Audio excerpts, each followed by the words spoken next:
Hey everyone, Technomentary here with a video for you guys. In today's video, I'm going to show you how to hide apps on your iPhone on the latest iOS 18 update. So with iOS 18, it's now easier than ever to hide apps and lock them on your iPhone as well. So let's go ahead and pick an app I want to hide. So if you want to hide, let's say TikTok, for example, simply long press and hold, and then you're going to select where it says require passcode or require Face ID or Touch ID, and you're going to tap on that. Once you tap on that, you're going to see a menu that pops up that says hide and require either Face ID, passcode, or Touch ID.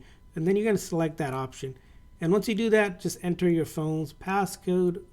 And then as you can see here, it's going to be hidden if I just tap on that hide option. So let's go ahead and hide. And as you can see, it's been removed now completely from this app menu right here. And you may be wondering, well, where did it go? It went to this special folder that if you go on the very last page in the app library, scroll all the way down, it's going to be in this one, but you can't even see a preview. In order to even open this file, right, you need to use a Face ID verification, Touch ID, or your passcode to see the apps that are hidden. And as you can see here, I can see my hidden app away from the other apps as well. So that's how you do it. I hope this video was helpful. If so, please consider hitting a like and subscribe button for more tips and tricks for your iPhone. We'll see you guys next time.